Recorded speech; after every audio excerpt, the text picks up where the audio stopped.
दोस्तों, मेरा नाम सुरेश है। मैं बनारस के एक छोटे से गांव का रहने वाला हूं। आज जो डरावनी कहानी मैं आप लोगों को सुनाने जा रहा हूं, वो मेरे जीवन में उसी गांव में घटी एक बहुत ही भयंकर और डरावनी घटना के बारे में है। दरअसल हमारे गांव के बगल में जो शमशान घाट है, वह शमशान घाट सिर्फ हमारे गांव का ही नहीं है, बल्कि वह शमशान घाट हमारे अगल बगल के लगभग 7 से 8 गांवों का शमशान घाट है। क्योंकि हमारा जो गांव है वे आसपास के इलाके में सबसे बड़ा गांव है, और उसके अगल बगल में जितने भी गांव हैं वे हमारे गांव से थोड़े छोटे गांव हैं। इसीलिए उन गांवों के लोग भी जब उनके गांव में किसी की मौत हो जाती है तो उस व्यक्ति को जलाने के लिए हमारे गांव के बगल में जो शमशान घाट बना हुआ है उसे उसी शमशान घाट में लेकर आते हैं। तो इस तरीके से रोजाना 1 या 2 लोगों की लाशें उस शमशान घाट में जलाने के लिए लोग लेकर ही आते रहते हैं। लेकिन जिस जगह पर वह शमशान घाट है उस जगह पर किसी भी चीज की कोई सुविधा नहीं थी।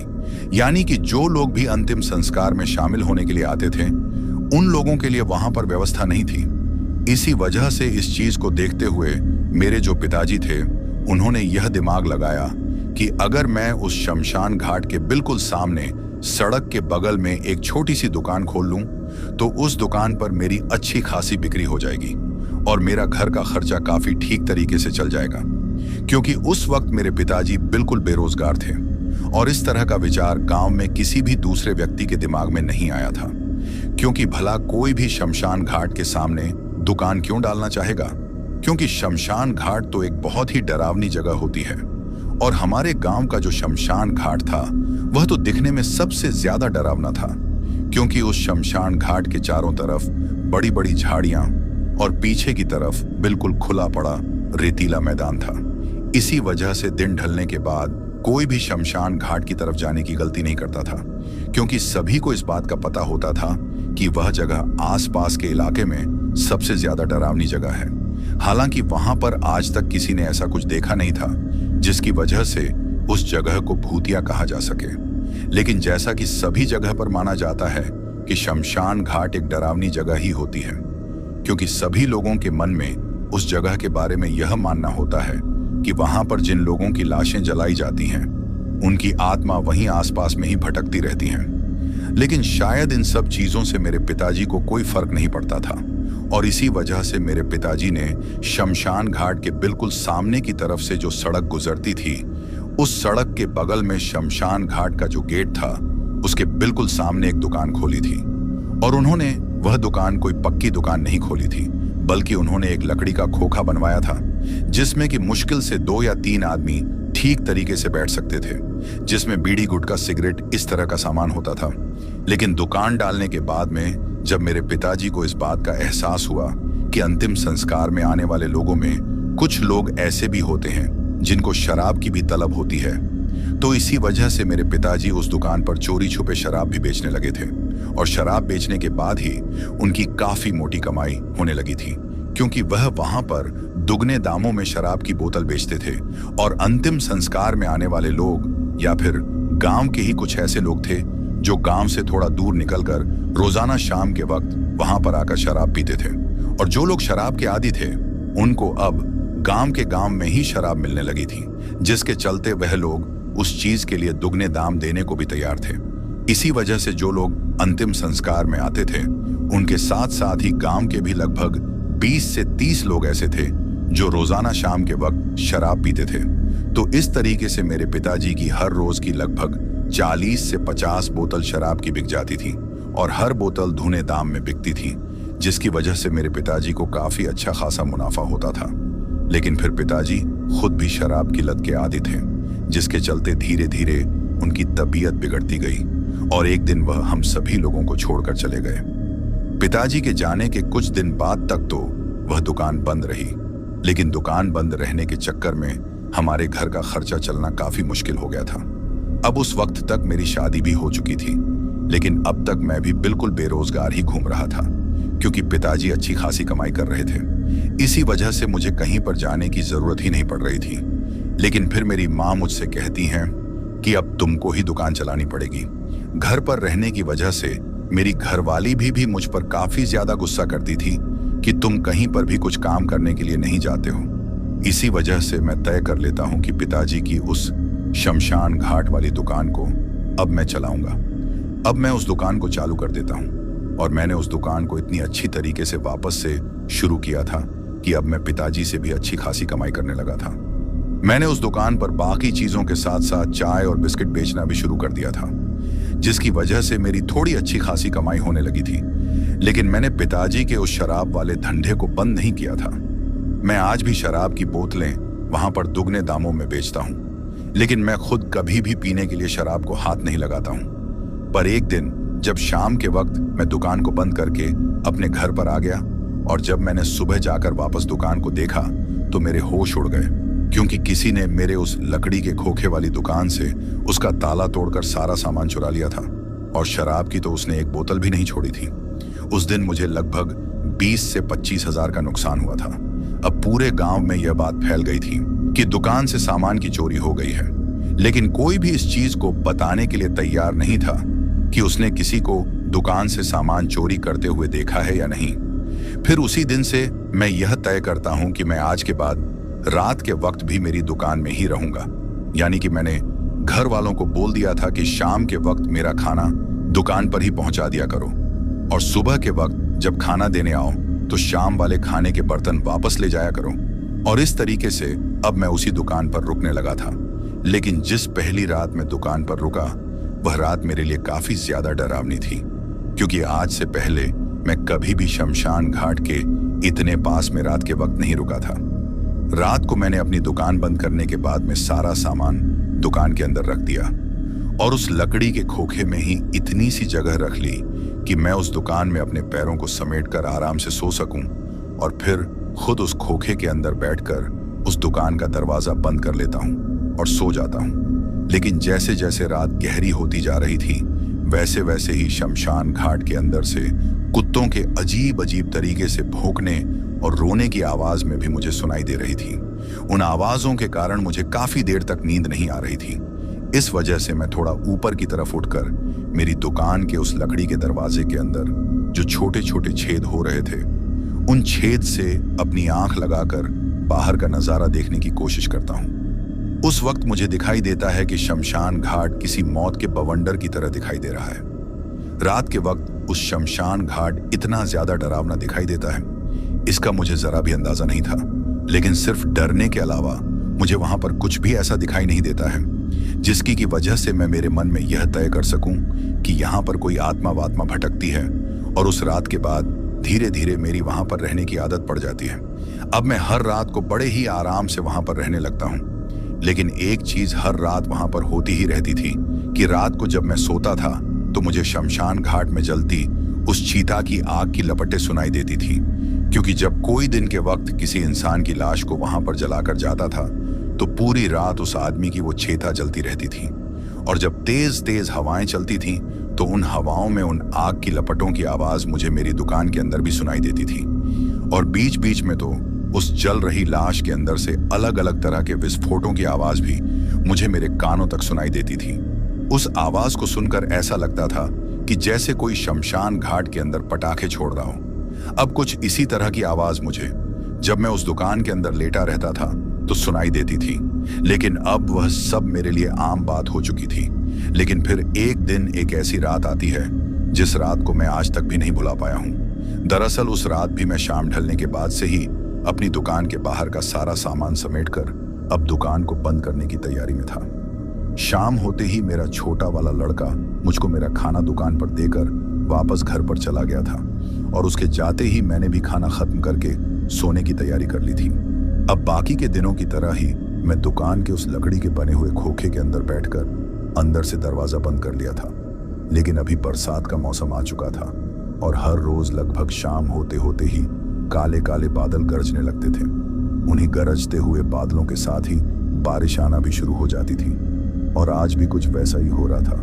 जिस वक्त मैं खाना खा रहा था उसी वक्त बारिश आना शुरू हो गई थी, और धीरे धीरे बारिश इतनी तेज हो गई थी कि उस बारिश के अंदर अगर एक पल के लिए भी मैं मेरी उस दुकान के खोखे से बाहर निकलता तो मैं पूरा भीग जाता। इसी वजह से मैंने खाना खाकर खोखे के अंदर बैठे बैठे ही अपने हाथ बाहर निकालकर हाथ धो लिए थे।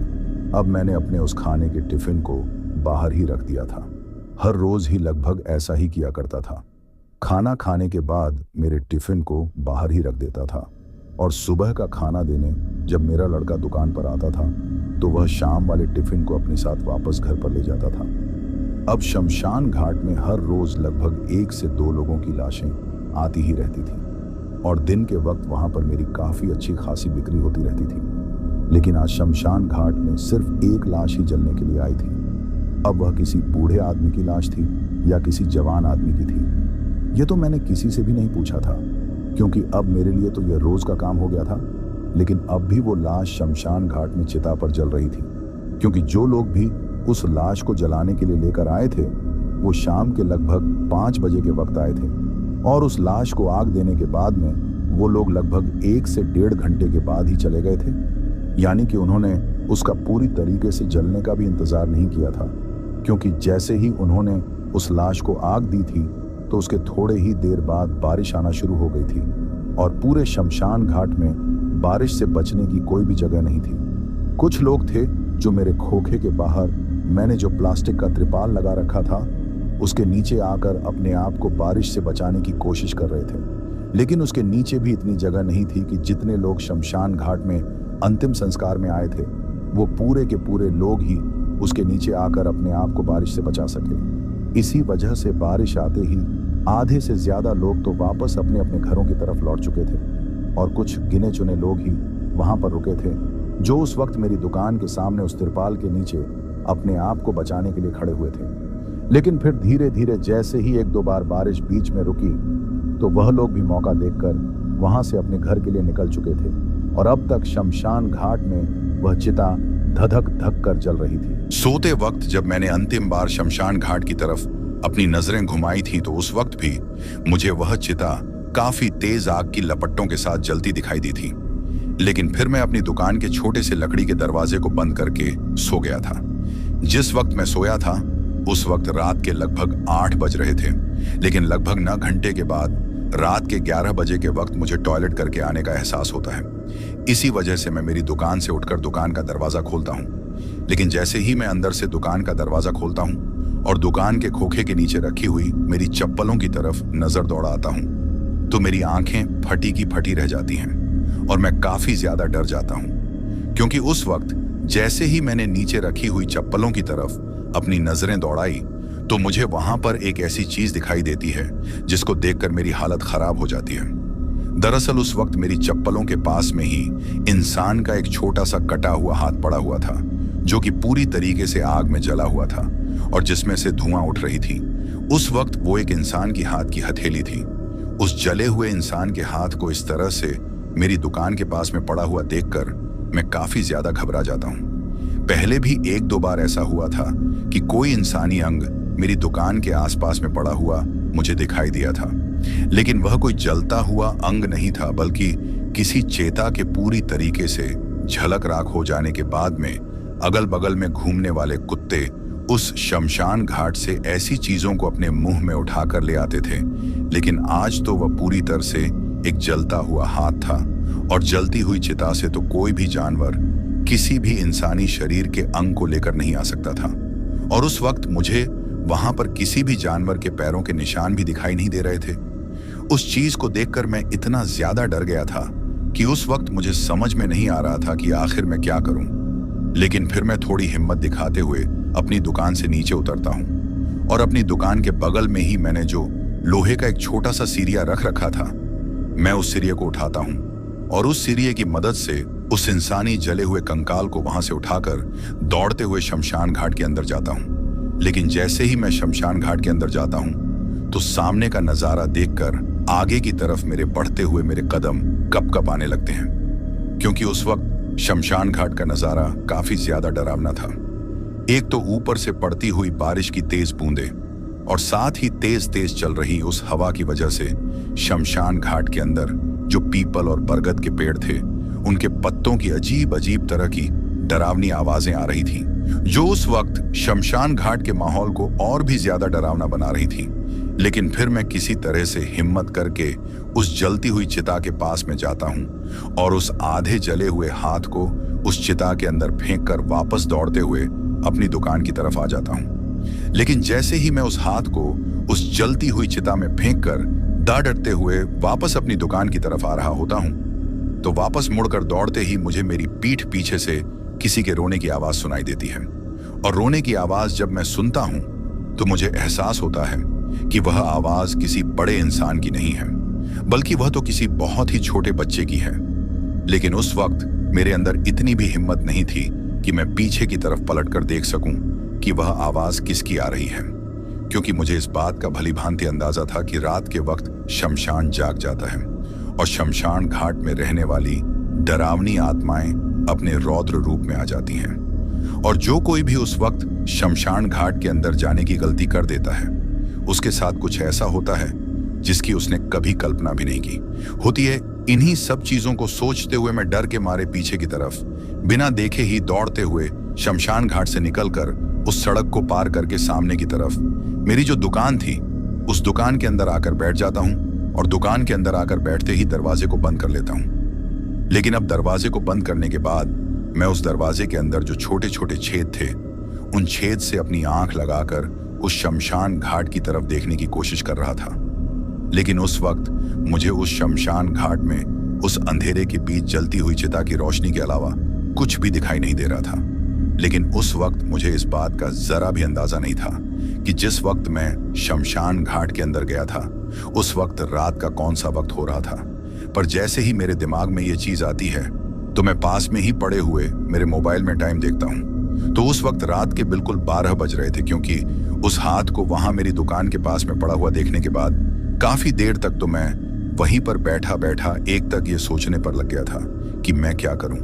और इस सोचने के दौरान कब वक्त निकल गया इसका मुझे पता ही नहीं चला था। लेकिन शमशान घाट के अंदर जाते वक्त भी मैंने मोबाइल में टाइम नहीं देखा था कि मैं किस वक्त शमशान घाट के अंदर जा रहा हूं। और मैंने रात के ठीक 12 बजे शमशान घाट के अंदर जाकर मेरे जीवन की सबसे बड़ी गलती कर दी थी। आगे जो कुछ भी मेरे साथ होने वाला था अब मुझे उसका बिल्कुल भी अंदाजा नहीं था। लेकिन उसके बाद मैं फिर से मेरे खोखे की दुकान के अंदर अपने पैरों को समेटकर जो छोटी सी जगह थी उसमें ही दुबक कर लेट जाता हूं और लेटे लेटे पता नहीं कब मेरी आंख लग जाती है। लेकिन जिस वक्त मैं नींद में था उस वक्त अचानक से ही मेरे कानों में एक आवाज गूंजने लगती है।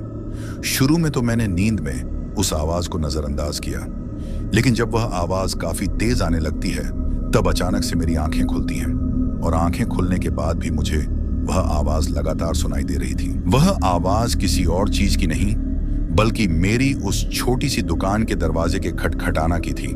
यानी कि कोई बाहर की तरफ से मेरी दुकान के दरवाजे को खटखटा रहा था। जैसे ही मुझे इस बात का एहसास हुआ कि कोई बाहर की तरफ से दरवाजा खटखटा रहा है तो मैं काफी ज्यादा डर जाता हूं और उस वक्त मेरे अंदर इतनी भी हिम्मत नहीं होती है कि मेरे शरीर को मैं थोड़ा बहुत भी हिला सकूं। उस वक्त मैं सिर्फ आंखें फाड़े फाड़े उस आवाज को सुन रहा था। लेकिन फिर मैंने थोड़ी बहुत हिम्मत करके धीरे धीरे अपने हाथ को अपने मोबाइल की तरफ बढ़ाया और अपने मोबाइल को उठाकर मैंने उसमें टाइम देखा तो उस वक्त रात के 2 बज रहे थे और वो वक्त तो पूरी तरीके से डरावनी आत्माओं के कहर का वक्त होता है। उस वक्त मैं लेटा लेटा सोचता हूं कि इतनी रात को आखिर बाहर कौन हो सकता है। अगर घर वालों को मुझसे कोई काम होता तो वह लोग मेरे फोन पर फोन ही कर देते, लेकिन यह तो कोई अनजान शख्स ही है जो बाहर की तरफ से दरवाजा खटखटा रहा है। लेकिन उस वक्त मुझे इस बात का जरा भी अंदाजा नहीं था कि जो कोई भी बाहर की तरफ से दरवाजा खटखटा रहा है वो कोई जिंदा इंसान है या फिर कोई रात के वक्त घूमती और भटकती आत्मा है। अभी मैं कुछ सोच या समझ पाता उससे पहले ही उस दरवाजे के खटखटाने हों की आवाज के साथ ही मुझे बाहर की तरफ से एक ऐसी आवाज सुनाई देती है जिस आवाज को सुनकर मैं दरवाजा खोलने पर मजबूर हो जाता हूं। दरअसल बाहर की तरफ से मुझे एक आवाज आती है कि सुरेश काका दरवाजा खोलिए। अब जैसे ही मैं ये आवाज सुनता हूं तो मेरे कान खड़े हो जाते हैं क्योंकि वह आवाज बिल्कुल छोटे बच्चियों की आवाज थी। जैसे ही मैंने वो आवाज सुनी तो मुझे लगा कि शायद बाहर की तरफ कोई छोटा बच्चा खड़ा है। शायद कोई बच्चा गांव की तरफ से रास्ता भटकते हुए इधर आ गया है और वह मेरी दुकान को जानता है। इसी वजह से वह मेरी दुकान के दरवाजे को खटखटा रहा है। लेकिन फिर मैं सोचता हूं कि भला इतनी रात को कोई बच्चा अपने घर से बाहर क्यों निकलेगा। लेकिन इसके बाद मेरे दिमाग में आता है कि इस चीज का पता तो मुझे तभी चलेगा जब मैं दरवाजा खोलकर बाहर देखूंगा कि बाहर कौन खड़ा है। अब जब मैं यह चीज सोच रहा था तो उस दौरान 2 से 3 बार और बाहर की तरफ खड़े हुए उस छोटे से बच्चे की आवाज मुझे मेरे कानों में सुनाई दे गई थी और वह बार बार सिर्फ एक ही बात बोल रहा था कि सुरेश के का दरवाजा खोलिए। तभी मैं अचानक से अंदर की तरफ से उस दरवाजे की कुंडी खोलता हूं और दरवाजे को बाहर की तरफ खोल देता हूं। जैसे ही मैं दरवाजा खोलता हूं तो मुझे दिखाई देता है कि मेरी दुकान के बाहर एक नन्ही सी गुड़िया खड़ी हुई है, यानी कि एक लड़की खड़ी हुई थी जिसने कि एक लाल रंग का फ्रॉक पहन रखा था, लेकिन वह पूरी तरीके से बारिश में भीगी हुई थी। उसको देखकर ऐसा लग रहा था कि वह बारिश में बिकते हुए ही मेरी दुकान तक आई है। उस वक्त उसके जो सिर के बाल थे वह उसके कंधों तक थे, जो देखने में काफी ज्यादा सुंदर लग रहे थे, लेकिन उस वक्त उसका जो चेहरा था वह काफी ज्यादा गंभीर था और उसके चेहरे पर उसके होठों के आसपास में कुछ ऐसा लगा हुआ था जो उस वक्त उसके चेहरे को थोड़ा डरावना बना रहा था। लेकिन मैं सोचता हूं कि शायद इसने कोई ऐसी चीज खाई होगी जो खाते वक्त इसके होठों के बाहर लग गई और शायद अभी भी वही चीज इसके होठों पर लगी हुई है। लेकिन इससे पहले कि मैं उससे यह पूछ पाता कि बेटा आप कौन हो, वह अपने हाथ की एक उंगली से शमशान घाट की तरफ इशारा करती है। लेकिन जब वह इशारा करती है तो अपने मुंह से कुछ नहीं बोलती है, पर शमशान घाट की तरफ इशारा करने के साथ ही वह अजीब तरीके से मुस्कुराने लगती है। जब वह मुस्कुराती है तो पहली बार मुझे उसके मुंह के अंदर दांत दिखाई देते हैं। जब मैं उसके दांतों को देखता हूं तो मैं सोचता हूं कि इतनी सुंदर दिखने वाली छोटी सी लड़की के मुंह के दांत आखिर इतने खराब कैसे हो सकते हैं। लेकिन तभी मैं उस चीज की तरफ ज्यादा ध्यान नहीं देता हूं। पर फिर मेरे दिमाग में एक विचार आता है और मेरा मन मेरे को यह सोचने पर मजबूर कर देता है कि सुरेश पागल मत बन। रात के इस वक्त भला कोई लड़की यहाँ इस शमशान घाट के पास में क्या कर सकती है? कहीं यह कोई भटकती हुई आत्मा तो नहीं है? उस वक्त मैं ये सोच ही रहा था, लेकिन इससे पहले कि मैं मेरी इस बात के किसी निर्णय पर पहुंच पाता, उससे पहले ही वह लड़की मुझसे कहती है कि सुरेश काका, वह जो शमशान घाट में लाश जल रही है उसकी चिता बारिश के पानी की वजह से बुझ चुकी है और अब वह आधी जली हुई लाश ही उस चिता पर पड़ी हुई है। कृपया करके आप उस लाश को दोबारा से आग लगा दीजिए। जैसे ही उस लड़की ने मुझे यह बात कही तो मैं उससे कहता हूं कि बेटा तुम्हें इस चीज से क्या मतलब है कि वह लाश आधी जली हुई पड़ी है या फिर पूरी जल गई है? तुम कहां से आई हो और तुम्हें कहां जाना है? अभी मैंने उससे इतना पूछा ही था, तभी वह मुझसे एक अजीब सी और राती हुई आवाज में अपने चेहरे पर काफी ज्यादा गुस्सा लाकर कहती हैं कि चुपचाप चलकर उस लाश को आग लगा दे, वरना मैं तेरी इस पूरी दुकान को आग लगा दूंगी मुझसे। ये बात कहकर वह अजीब तरीके से गुस्से से भरी हुई नजरों से मेरी तरफ देखने लगती है। उस वक्त मैं सोचता हूं कि सुरेश, अगर आज जान बचानी है तो जैसा यह लड़की कह रही है चुपचाप वैसा ही कर दे, क्योंकि इस वक्त तुझे इस बात का जरा भी अंदाजा नहीं है कि यह कोई जिंदा लड़की है या फिर कोई भटकती हुई आत्मा है। इसी वजह से मैं मेरी दुकान के अंदर रखी हुई तेल की बोतल उठाता हूं और दुकान से नीचे उतर जाता हूं। मेरे को तेल की बोतल उठाकर नीचे उतरते हुए देखकर वो लड़की मेरे आगे आगे बारिश में बिग हुए ही सड़क को पार करके उस शमशान घाट की तरफ जाने लगती है और उसके पीछे पीछे मैं भी शमशान घाट की तरफ जाने लगता हूँ। शमशान घाट में उस चिता के पास में जाकर मैंने मेरी बोतल में जितना भी तेल था वो पूरा उस चिता पर डाल दिया था और चिता पर वो तेल डालकर मैंने माचिस की तिल्ली जलाई और दूर से ही उस चिता की तरफ फेंक दिया। जैसे ही मैंने उस चीता की तरफ जलती हुई माचिस की तिल्ली फेंकी तो वह चिता अचानक से ही आग से धधक उठी। लेकिन उस वक्त उस शमशान घाट में उस आधी चली हुई लाश की बदबू इतनी भयंकर आ रही थी कि उस वक्त मेरा एक पल के लिए भी उस जगह पर रुकना मुश्किल हो रहा था। जितनी देर मैंने उस लाश के ऊपर और चिता के ऊपर तेल डाला था उतनी देर भी मैंने अपने गमछे को अपने नाक पर लगाकर वह सारा काम किया था। लेकिन अब आग जलाते ही मैं देखता हूं कि मुझे फिर से मेरे कानों में ठीक उसी तरह की रोने की आवाज सुनाई देने लगती है, जिस तरह की आवाज मुझे कुछ घंटे पहले ही जब मैं उस आधे जले हुए हाथ को चिता में फेंक कर गया था उस वक्त सुनाई दी थी। जैसे ही मुझे वह आवाज सुनाई देती है तो मैं मेरी चारों तरफ पलट कर देखता हूं, लेकिन उस वक्त मुझे वह नन्ही सी लड़की कहीं पर भी दिखाई नहीं देती है। अब पूरे शमशान घाट में वह रोने की आवाज ही गूंज रही थी, लेकिन जब मैं गौर से उस आवाज को सुनता हूं तो मुझे एहसास होता है कि यह तो उसी नन्ही सी लड़की की रोने की आवाज है जो अभी कुछ देर पहले ही मेरे सामने थी। अब यह चीज होते ही मैं समझ जाता हूं कि वह कोई जिंदा लड़की नहीं थी, बल्कि वह इस शमशान घाट में भटकती हुई एक आत्मा थी। यह चीज जैसे ही मेरे दिमाग में आती है तो मैं अपने कदमों को तेजी से अपनी दुकान की ओर बढ़ाने लगता हूं। लेकिन जैसे ही मैं अपने कदमों को दुकान की ओर बढ़ाने लगता हूं तो चलते चलते अचानक ही मेरे हाथ की उंगली को कोई पकड़ लेता है। जैसे ही कोई मेरी हाथ की उंगली को पकड़ता है तो मेरे चल हुए कदम अचानक से रुक जाते हैं और कदमों के रुकते ही मेरी नजरें भी पीछे की तरफ जाती हैं। जैसे ही मैं पीछे की तरफ देखता हूं तो मुझे दिखाई देता है कि उस वक्त वह नन्ही सी लड़की मेरे हाथ की उंगली पड़े हुए हैं। लेकिन इस बार जैसे ही मेरी नजरें उसकी तरफ जाती हैं तो मेरी आंखें फटी की फटी रह जाती हैं और मेरे पूरे बदन से उस बगती हुई बारिश में भी पसीना आने लगता है और मेरे होंठ कप-कप आने लगते हैं, क्योंकि अब जैसे ही मैं उस लड़की को देखता हूं तो मुझे दिखाई देता है कि उसका हुलिया पूरी तरीके से बदल गया है और उसके वह सुंदर से बाल अब इस तरीके से हो गए हैं जैसे किसी ने उनको आग में जला दिया हो। साथ ही उसका चेहरा भी मुझे आधा जला हुआ दिखाई दे रहा था और उसके पूरे बदन पर जगह जगह पर इस तरह के निशान हो रखे थे जैसे वह पूरी की पूरी कहीं पर आग में झुलस गई हो।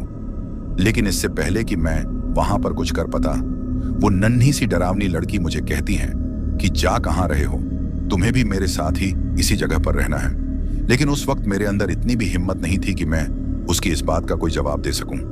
मुझे यह बात कहकर वह फिर से उसी डरावनी आवाज में रोने लगती है। लेकिन उस वक्त मैं मेरे दिमाग में सोच रहा था कि मैं अपने आप को कैसे इस छोटी सी और नादान डरावनी आत्मा से बचाकर यहां से निकलूं। तभी मेरे दिमाग में एक ख्याल आता है और उस ख्याल के आते ही मुझे अपने आप को बचाकर वहां से निकलने की एक उम्मीद नजर आती है। दरअसल जिस वक्त मेरे पिताजी शमशान घाट के सामने दुकान लगाया करते थे तो उनके साथ भी एक दो बार इसी तरह की कोई घटना हुई थी, जिसके बाद वह हमारे गांव से लगभग 30 किलोमीटर दूर एक दूसरे गांव में जो माता रानी का मंदिर बना हुआ था उस मंदिर में गए थे और उस वक्त वहां के पुजारी ने उनको एक माला दी थी। उन्होंने कहा था कि जब कभी भी तुम्हें कोई इस तरह की डरावनी चीज दिखाई दे या तुम अपने आप को किसी ऐसी मुसीबत में पाओ तो तुम अपनी इस माला को अपने हाथ से छूकर एक बार माता रानी का नाम याद कर लेना। फिर तुम जिस किसी भी मुसीबत में रहोगे माता रानी तुम्हें उस मुसीबत से जरूर बाहर निकालेगी। लेकिन इस माला को हमेशा अपने गले में पहनने के बजाय अपनी जेब में ही रखना, क्योंकि अगर किसी डरावनी रूह को इस माला का पता चल गया तो वह सबसे पहले किसी तरह से इस माला को नष्ट करने का ही सोचेगी और उसके बाद तुम्हारे ऊपर हमला करेगी। इसी वजह से तुम इस माला को हमेशा किसी भी इंसान से या किसी भी दूसरी चीज से छुपा कर ही रखना। और मरने से पहले मेरे पिताजी ने भी मुझको यह बात कही थी कि चाहे तुम सोते रहो, नहाते रहो या कुछ भी करते रहो, इस माला को हमेशा अपने साथ ही रखना, लेकिन भूल कर भी इसको कभी अपने गले में या कहीं पर भी पहनने की गलती मत करना। अब जैसे ही मुझे यह बात याद आती है तो मैं धीरे धीरे अपने एक हाथ को अपनी उस जेब में लेकर जाता हूं और उस माला के ऊपर अपनी उंगलियां जाते ही मैं अपनी आंखें बंद करके एक पल के लिए माता रानी को याद करता हूं। जैसे ही मैं माता रानी को याद करता हूं तो मुझे अपने हाथ की एक उंगली पर इतनी तेज झटका लगता है जैसे मुझे कोई बिजली का करंट लगा हो, और वह उस हाथ की उंगली में लगा था जिस हाथ की उंगली को उस नन्ही डरावनी आत्मा ने पकड़ रखा था। पर जैसे ही मुझे वह झटका लगता है तो मैं अपनी आंखें खोलकर देखता हूं, पर उस वक्त मुझे वहां पर कोई भी दिखाई नहीं देता है। ना ही वह नन्ही सी बच्ची वहां पर खड़ी हुई थी और ना ही कोई और था। लेकिन यह चीज होते ही शमशान घाट के पीछे की तरफ से काफी तेज तेज रोने की आवाज आने लगी थी। पर उस वक्त मैं भागकर अपनी दुकान के अंदर चला जाता हूं और पूरी रात बैठा बैठा मेरी दुकान के दरवाजे के उन छोटे छोटे छेद से उस शमशान घाट की तरफ देखने लगता हूं। पर कुछ ही घंटे बाद फिर सुबह हो जाती है। अब सुबह होते ही मेरी दुकान पर लगभग 5 से 7 लोग आते हैं और वो मुझे चाय बनाने के लिए कहते हैं। अब मैं चाय बनाते बनाते उनसे बातें भी कर रहा था। तभी वह लोग मुझे बताते हैं कि कल शाम को ही जिस लाश को हम लोग यहाँ पर जलाकर गए थे, आज हम लोग उसकी अस्थियां लेने के लिए आए हैं। तभी मैं उन लोगों से कहता हूं कि आप लोगों ने एक चीज बहुत गलत की। अगर आप में से 2-4 लोग भी उस लाश के पूरी तरीके से जलने तक यहाँ पर रुक जाते तो ठीक रहता है, क्योंकि बारिश के पानी की वजह से वो चिता बीच में ही बुझ गई थी और उसमें से धुआं उठने लगा था। लेकिन फिर मैंने उस लाश को फिर से आग दी थी। मेरे मुंह से यह बात सुनते ही वह लोग मेरे को काफी ज्यादा शुक्रिया कहने लगते हैं, लेकिन उस वक्त मैं उन लोगों को उस डरावनी नन्ही आत्मा के बारे में कोई भी बात नहीं बताता हूं, क्योंकि मुझे वहां पर अपनी दुकान चलानी थी।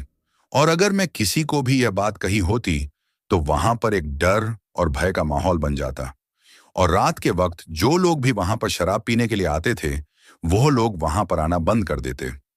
इसी वजह से मैंने कि किसी को भी यह बात नहीं कही थी। लेकिन तभी उनमें से एक आदमी वहां पर फूट फूट कर रोने लगता है, और वह मुझसे कहता है कि मेरी एक नन्ही सी परी जैसी बेटी थी जो कल मुझे छोड़कर चले गई। रोते रोते ही बातों में वह अपने मोबाइल में मुझे अपनी बेटी की फोटो दिखाता है, क्योंकि उसने अपने फोन में जिस लड़की की फोटो दिखाई थी वह उसी लड़की की दिखाई थी जो रात के वक्त मेरे सामने मुझको यह कहने के लिए आई थी कि आप उस लाश को जाकर आग लगा दीजिए, क्योंकि वह लाश बारिश के पानी की वजह से आधी जली हुई रह गई है और चिता की आग बुझ गई है।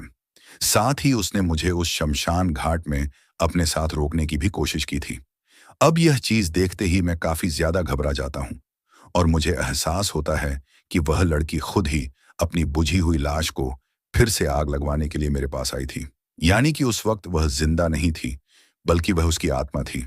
आज भी मुझे वह घटना इतनी अच्छी तरीके से याद जैसे कल ही मेरे साथ घटना हुई थी। तो दोस्तों, ये थी हमारी आज की कहानी। कहानी आपको कैसी लगी, ये आप मुझे कमेंट बॉक्स में कमेंट करके जरूर बताना।